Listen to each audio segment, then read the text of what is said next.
Production funding is provided by A. Reddix and Associates, Health Information Resource Center, offering short-term training for long-term professional careers in medical coding. HIRCVA.net.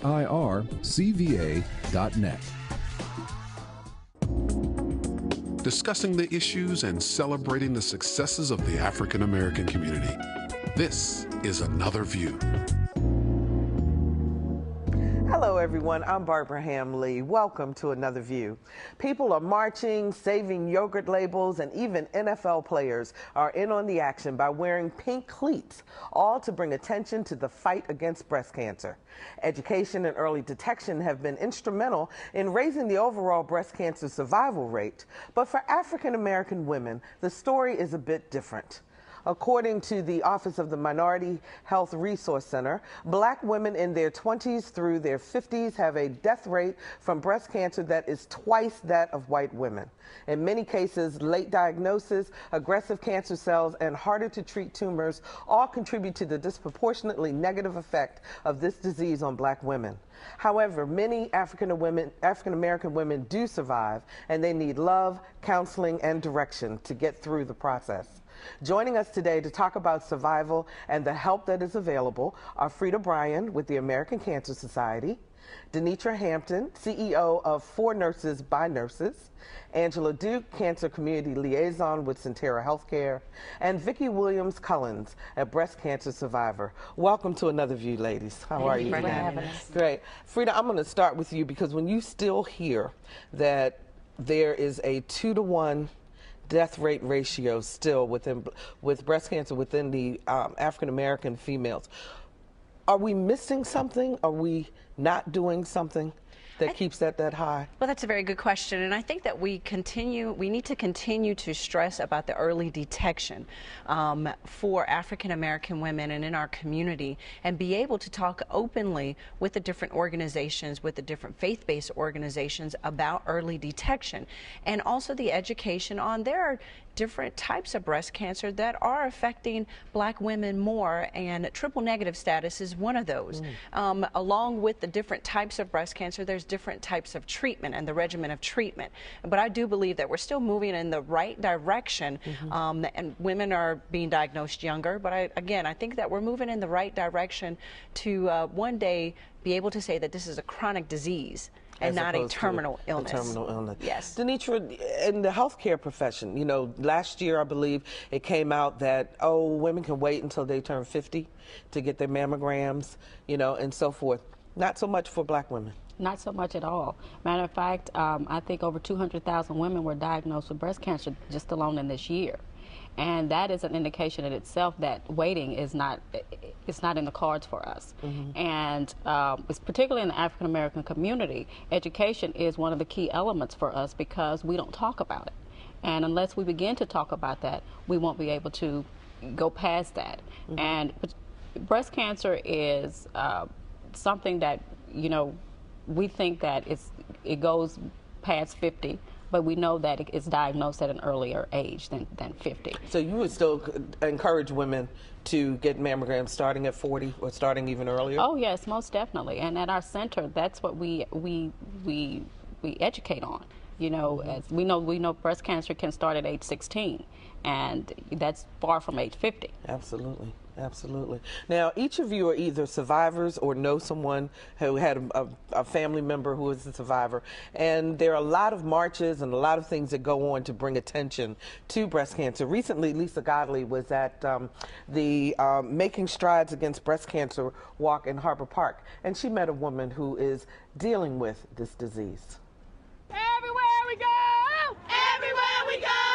People want to know! I found my lump during a self-exam, which I don't do regularly, in October of last year. And since I was due for a mammogram, I waited until December. On January 9th, Beverly Thomas's biopsy revealed that she did indeed have breast cancer.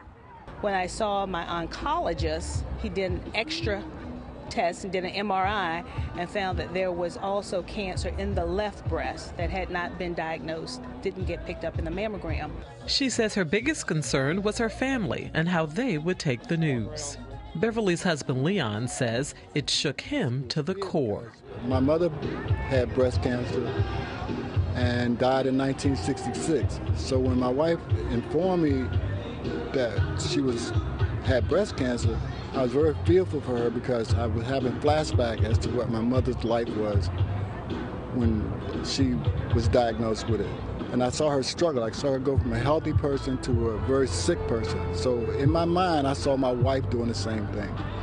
Then he thought about the advancements that have been made in medicine over the last 40 years, and that calmed his fears. On February 25th, I had a double mastectomy, and in April 6th, I actually started my 6 rounds of chemo. The first round was fine. I was walking every day. Second round, okay. The third round knocked me out, and I actually said I wasn't going back. It was rough.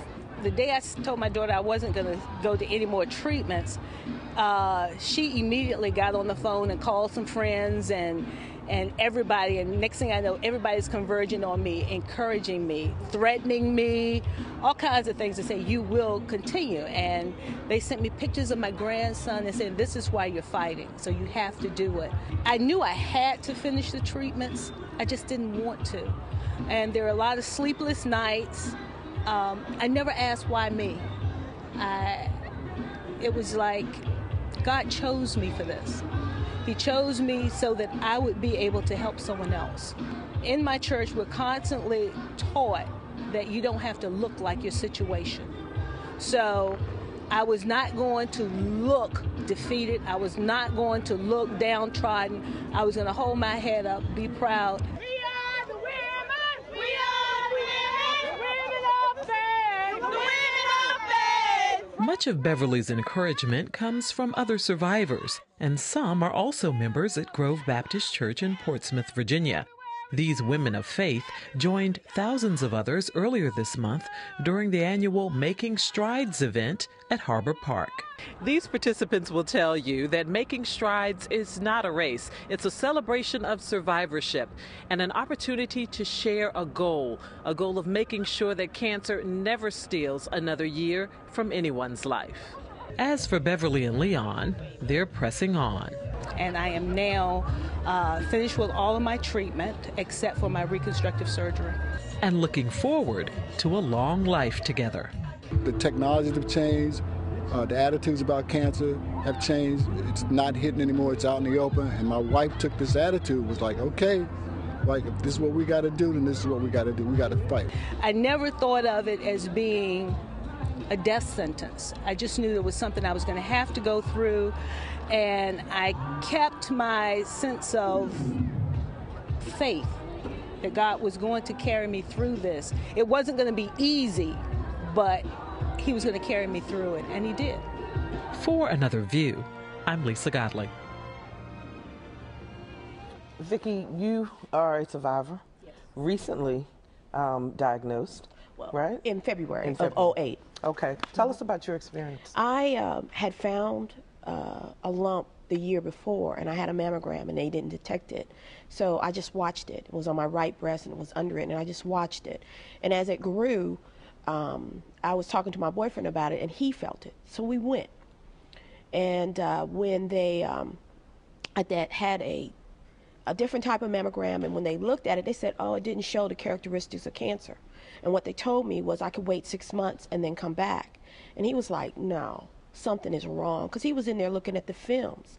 And they did the biopsy, and then they came back and they told us we had cancer. And it crushed him. I mean, he just broke down in tears. I got angry. I was like, okay, what are we going to do now? And I think for me, and that's been the attitude that I've taken the whole time, I don't just call myself a survivor. I call myself a breast cancer annihilator. I want to destroy cancer. I want to destroy the myths behind cancer. And I want people to see that you can come at it from a position of power and not let it just take your life away. Mm-hmm. Angela, you work in the community. I mean, I would imagine you see women with all kinds of emotions as they're diagnosed, as they go through the treatment. Tell us a little bit about what types of advice, counseling you give to them to help them make it? Actually, we're committed to connecting the survivor with the support group. Because everyone needs some type of support system. We're committed to treating not only the physical but the emotional part of being diagnosed. We provide programs such as Look Good, Feel Better program, which is like a pampering session to make them feel a little bit better about going through their journey of the disease. And we also, this is how to deal with like your hair loss and the hair loss, like that, weight loss, taking care of your skin during the whole process, because there are a number of changes that your skin goes through when you're doing chemo and radiation. We also have support groups that meet once a month, and you sit around and you share your experiences and you give support. Not only that, we have resources for women who have difficulties paying co-pays, or because some people will opt not to be treated from the mere fact because they can't afford it. But we're committed to helping them find the resources, and we are able to help in some respect, help them get the treatment and the care that they need through our program, such as the breast health evaluation. And a lot of the programs that Sentara provide to the underserved and the indigent is at no cost. So I basically go out in the community to establish relationships. Now, so they'll know. You're a survivor also, yes. right? And did you, I'm curious because as a professional in the field, did you take advantage of the support groups I certainly did. As you went through? I did. I'm a 3-time breast cancer survivor. And my first time I reached out because you need the support, because you're like a deer in headlights the first time you hear it. And then after that, you find yourself coming in contact with people such as Fredda, and you connect and you build a bond and a relationship. And from that point, you go forward. So it's not an embarrassing kind of thing. It really is we're kind of in this together, sharing type situation. Denetra, you're coming at it from the professional side, also with For Nurses by Nurses. Special training for nurses to be able to deal with this disease? Well, FNBN pretty much came about for me. I lost my mom to breast cancer in 2006.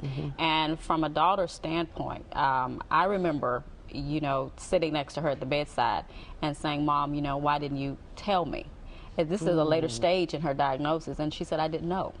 So that, for me, as a professional nurse, prompted this entire community organization to educate African-American, not only African-American women, but women who say, I don't know. That's unacceptable.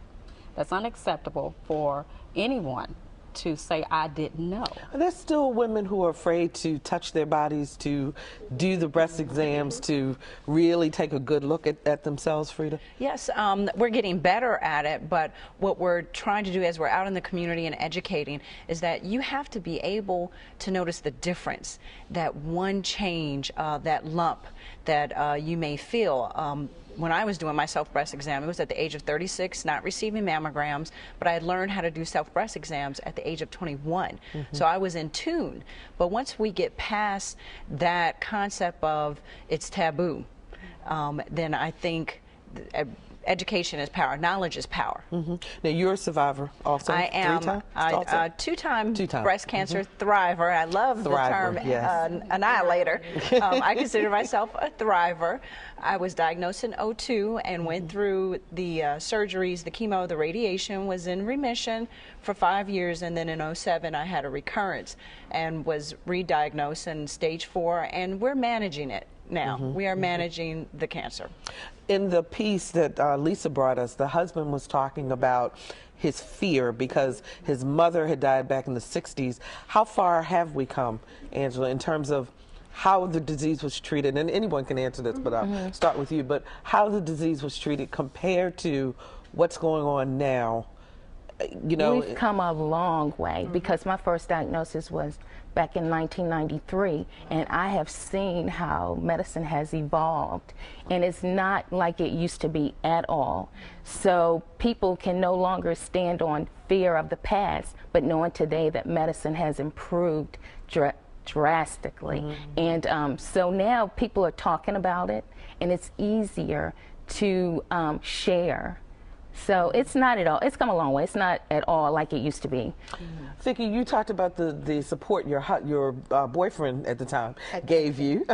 Yeah. But the rest of your family, was it difficult to tell them? My family was wonderful. My friends were wonderful. And I have a very wry sense of humor. I have a great group of girlfriends and sorors. And I call everybody on the phone when I was diagnosed. And I was like, hey, what you doing? Nothing. Hey, I got breast cancer. I'll holler at you later. They're like, what? Really? That's how I roll. But that was my coping mechanism. My husband, because he eventually became my husband, I told him after my second chemo, he quit his job because I got very sick. And after his second chemo, he quit his job to take care of me. And sometimes I tear up about that, so just forgive me.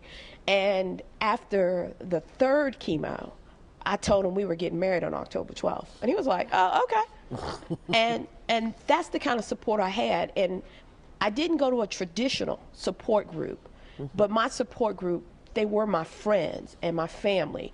My niece, she made a coat for my dog, Puppies United Against Breast Cancer. I talked a lot about it. And the reason why I talk about it is similar to what Fredda had stated in regards to the faith community, and in regards to what Dee had stated in regards to our older women. We don't talk about it. We're scared to even say the word cancer. We're scared to see the word chemo. We say treatment. We don't. I have the illness. I got the sickness.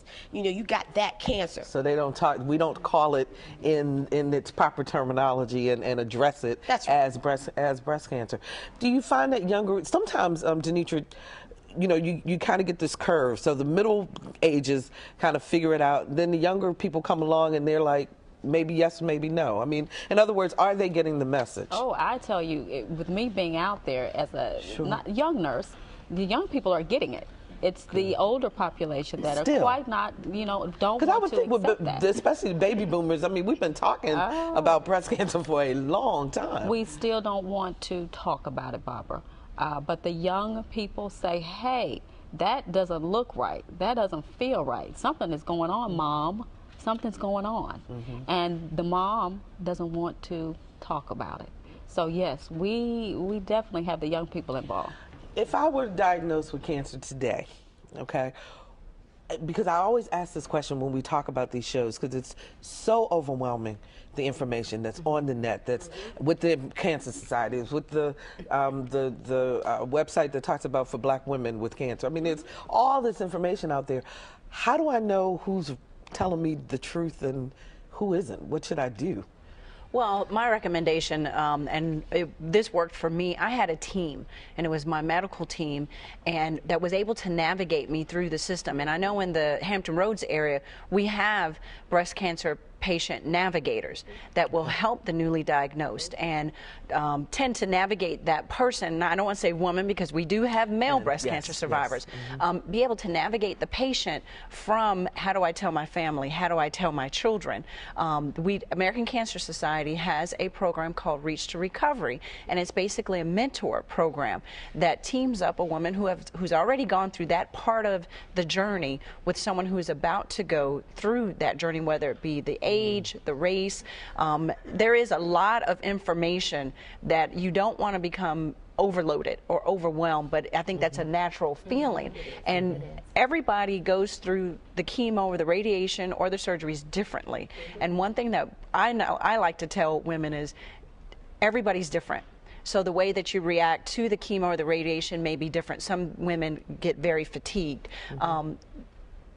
You can't let the information that you get take you away from, okay, what's really going on. And also the stages that you give the people the information. If somebody's about to go through chemo, you maybe don't have to worry about the reconstruction right now. You know, that's just a different stage. So go through each stage and tackle that stage beforehand. We've got a little over a minute left in this to talk about this, but I want to get from each of you, if you could give one solid piece of advice to women about breast cancer, what would you tell them? That breast cancer is not a death sentence, that we do thrive, and there are over 12 million cancer survivors, and it's not a death sentence. Okay. Denetra. Pay attention to your bodies. If you know that you see something different, recognize that and raise your voice about it. And don't be afraid to do those. Do not be afraid to do those breast exams also. Exactly. Okay. Angela. I would say educate yourself so you can make a well-informed decision about your health care. Okay. And Vickie. You are the project manager of your health team. You tell people, you listen to them, but you direct how you want to be cared for. Become informed. Become educated. Ladies, thank you so much for joining me today, and I hope we will continue this fight. Absolutely. And when we come back, an international connection with a local flair. Find out about Norfolk's newest twin. But first, here's what's happening in Hampton Roads.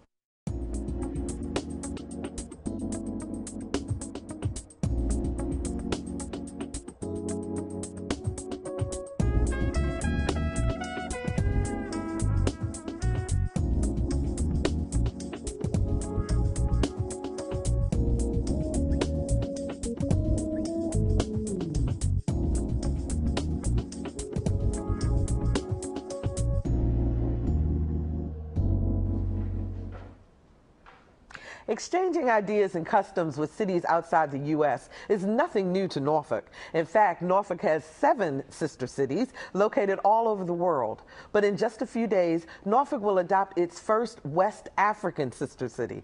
As our Lisa Godley shows us, the city of Tema in Ghana, West Africa, is a lot like Norfolk in many ways. The city of Tema was developed 50 years ago as a man-made harbor in southeast Ghana. Today, its port is the busiest in the country. Just ask Ghana native Yaminsa. He says when he first came to the United States, he was working in Chicago. Yaminsa and his family decided to come to Norfolk for a vacation. My daughter told me, why do we have to go back to Chicago? Why can't we stay here? And then the light bulb came out. I like the fact that we left Chicago, it was snowing. We came here and the temperature was 70 degrees. That was perfect. It's almost similar to the weather that we have in Ghana.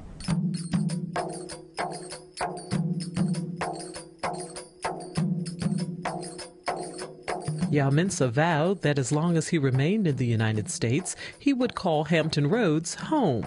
That was 19 years ago. I like the fact that the city, there's so many things that you can do. You can go to the beach. You can go to Washington, D.C. in a very short time. Or you can go to North Carolina, where I like deep sea fishing. Recognizing the similarities of Norfolk and Tema firsthand, Yaminsa was delighted to learn that Tema will soon become Norfolk's 8th sister city. Tema has already twinned with 2 other cities, Greenwich, England, and San Diego, California. But in an official ceremony on October 28th, Norfolk will become its 3rd sister city. And I was right. This new bond will open the door for delegations, whether business or social, to travel back and forth, learning along the way.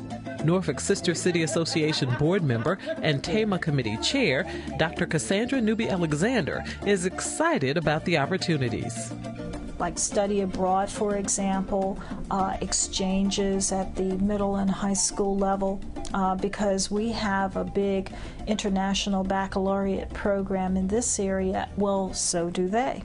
But there's also a cultural connection. Much of the mid-Atlantic slave trade came from that area, and many of those enslaved Africans settled in this area. People are going down there and taking a look at how the slave trade actually started. If you look at the name, for Yaminsa, the twinning of the 2 cities couldn't have happened at a better time, because after almost 2 decades of working in Hampton Roads, he's preparing to return home. Next year, after completing his studies at ODU and earning his Ph.D. in engineering management, he'll apply that knowledge at a company in Tema in hopes of helping the area better utilize its raw materials. Dr. Newby-Alexander says she hopes the newfound alliance is just the beginning of opening up understanding from both perspectives and removing stereotypes. I think that we have generally a National Geographic perspective of the continent of Africa and the nations in Africa. You either see the people starving, at war, in small villages, or you see the animals, one or the other. And it's usually all either negative or simply a primitivist approach. Sometimes in order to remove a stereotype, you have to actually see for yourself what the reality is. For Another View, I'm Lisa Godley. This is the city ceremony. Will kick off around 4:30 p.m. on Thursday, October 28th at Waterside, and it promises to be quite the event. And that's our show for this evening. Be sure to visit our website, anotherview.tv, and if you're on Facebook, become a fan. Next week, our roundtable pundits take on issues facing the Black community, from the relevance of historically Black colleges and universities to who should be allowed to buy soda. You won't want to miss this conversation. We'll see you next time for Another View. Production funding is provided by A. Reddix and Associates, Health Information Resource Center, offering short-term training for long-term professional careers in medical coding. HIRCVA.net.